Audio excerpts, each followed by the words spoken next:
ఐబొమ్మ ఇమ్మడి రవి కేసులో Hyderabad cyber crime పోలీసులు వేగం పెంచారు. విచారణలో భాగంగా ఇవాళ మూడో రోజు రవిని కస్టడీలోకి తీసుకున్నారు పోలీసులు.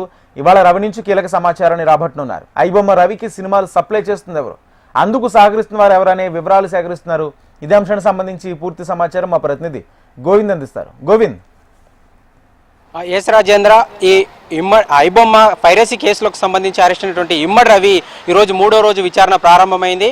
అయితే ఇమ్మడి రవి యొక్క పైరసీ కేసుకు సంబంధించినటువంటి ఈ మొత్తం ఏదైతే ముఠా ఉందో ఐబొమ్మ, బప్పం, ఐరాద్ అని ఈ మూడు వెబ్సైట్లు నిర్వాహకం ఏదైతే ఉందో దీని కారణంగా కూడా ఫిలిం ఇండస్ట్రీ యొక్క ఫిర్యాదు నేపథ్యంలోనే ఈయనను అరెస్ట్ చేయడం. అయితే ఈరోజు పోలీస్ కస్టడీలో మూడో రోజు విచారణ కూడా ప్రారంభమైందని చెప్పుకోవచ్చు.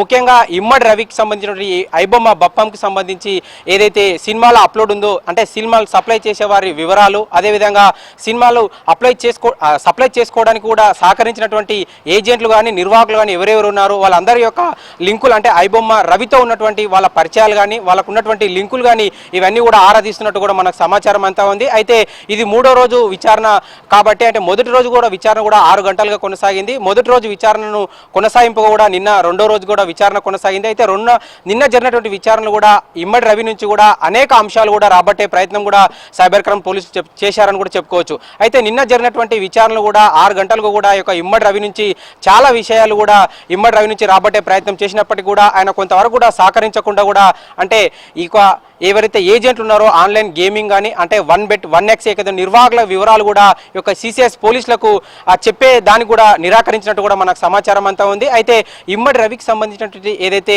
మొత్తం బ్యాంకు ఖాతా వివరాలు ఉన్నాయో ఆ ఖాతా వివరాలన్నీ కూడా ఖచ్చితంగా మాకు ఇవ్వాలంటూ కూడా సంబంధిత బ్యాంకులకు కూడా ఇప్పటికే సిసిఎస్ పోలీసులు లేఖ రాయడం, ఆ లేఖకు సంబంధించిన మరి సిసిఎస్ పోలీసులకు సంబంధించిన లేఖకు మరి తదుపరి బ్యాంకులు ఏవైతే సంబంధిత బ్యాంకులు ఆ సమాచారాన్ని ఇవ్వాల్సి ఉంటుంది. మరి ఇప్పుడు మూడో రోజు విచారణలో ఆ యొక్క సమాచారం ఏమన్నా బయటికి వచ్చే అవకాశం ఉందా లేదా అనే దాని మీద కూడా పోలీసులు ఇమ్మడి రవిని విచారించే అవకాశం ఉంది. మొత్తంగా చూసినట్లయితే ఇమ్మడి రవి యొక్క ఐబొమ్మ, బప్పంకు సంబంధించిన సినిమాలు మొత్తంగా కూడా చూసినట్లయితే హిందీ, తమిళ భాషలో ఉన్నటువంటి వెబ్సైట్ల నుంచి కూడా సినిమాలు సేకరిస్తున్నట్టు కూడా పూర్తి సమాచారం నిన్నటి విచారణలో తేలింది. అయితే ముఖ్యంగా ఇమ్మడి రవి పెద్ద ఎత్తున సినిమాలు మాత్రం మూవీ రిలీజుల నుంచి కూడా ఖచ్చితంగా పెద్ద ఎత్తున సినిమాలు కొనుగోలు చేయడం, అయితే ఈ మూవీ రిలీజుకు సంబంధించినటువంటి డబ్బులను మొత్తం కూడా క్రిప్టో ద్వారా కూడా డబ్బులను పంపించినట్లు కూడా సిసిఎస్ పోలీసులు గుర్తించారు. అయితే ఇమ్మడి రవికి సంబంధించినటువంటి ఏదైతే నిన్నటి విచారణలో కూడా ముఖ్యంగా ప్రధాన అంశం కూడా ఇమ్మడి రవి బయటికి చెప్పినట్టు కూడా సమాచారం అంతుంది. కేవలమైన డబ్బు సంపాదన లక్ష్యంగా కూడా ఈ యొక్క ఐబొమ్మ, బప్పం ఈ 3 వెబ్సైట్లను కూడా నిర్వహిస్తున్నట్టు కూడా నిన్నటి పోలీస్ విచారణలో కూడా ఇమ్మడి రవి ఒప్పుకోవడం జరిగింది. అయితే ఈ యొక్క డబ్బు సంపాదన ఏకంగా అంటే లక్ష్యంగా కూడా కొనసాగుతున్నటువంటి యొక్క ఇమ్మడి రవి వ్యవహారం ఏదైతే ఉందో దానికి సంబంధించినటువంటి ఈ యొక్క ఐబొమ్మ, బప్పం ద్వారానే అంటే ఆన్లైన్ బెట్టింగ్ కూడా గేట్వేగా చేసి ఈ యొక్క ఆన్లైన్ బెట్టింగ్ నిర్వాహకుల నుంచి కూడా డబ్బులు పెద్ద మొత్తంలో రాబట్టి ఈ యొక్క డబ్బులను మొత్తాన్ని కూడా పెద్ద సినిమాలు, అంటే వివిధ భాషలు ఉన్నటువంటి సినిమాలన్నింటినీ కొనుగోలు చేసి ఖచ్చితంగా ఈ ఐబొమ్మ వెబ్సైట్లో అప్లోడ్ చేయడం జరుగుతూ ఉంది. అయితే ఈ డబ్బంతా కూడా కేవలం బెట్టింగ్ యాప్ల ద్వారానే ఈ యొక్క సినిమాల కొనుగోలు కూడా ఉపయోగిస్తున్నట్లు కూడా నిన్నటి విచారణలో తేలింది. అయితే నిన్నటి విచారణను కొనసాగింపు కూడా ఈ రోజు మూడో రోజు కూడా విచారణలు కూడా ఐబొమ్మ, బప్పం రవి నుంచి కూడా, అయితే ఆ యొక్క నిర్వాహకులు ఎవరైతే ఉన్నారో ఆన్లైన్ బెట్టింగ్ సంబంధించిన 1x కానీ 1net ఈ యొక్క నిర్వాహకులకు వివరాలు అడిగినప్పటికీ కూడా నిన్నటి విచారణలో ఇవ్వకపోవడం సమాచారం. అయితే ఈ రోజు మూడో రోజు విచారణలో ఖచ్చితంగా ఆ యొక్క నిర్వాహకుల వివరాలు రాబట్టే ప్రయత్నం కూడా ఈ రోజు చేసే అవకాశం ఉంది. అయితే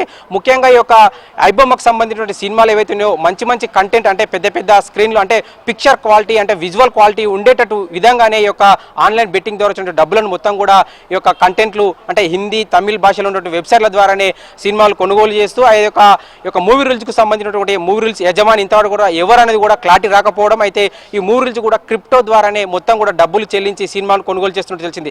ముఖ్యంగా ఈ యొక్క ఐబొమ్మ రవి చేసినటువంటి ఏదైతే పైరసీ వ్యవహారం ఉందో ఇది కేవలం ఆన్లైన్ బెట్టింగ్ ద్వారానే డబ్బులను సంపాదించాలనే ఏకైక ప్రధాన లక్ష్యంతోనే ఈ యొక్క వెబ్సైట్లను క్రియేట్ చేస్తూ ఆన్లైన్ ద్వారా యువకులను ఆకర్షించి పెద్ద మొత్తంలో డబ్బులు రాబట్టే ప్రయత్నం చేశారని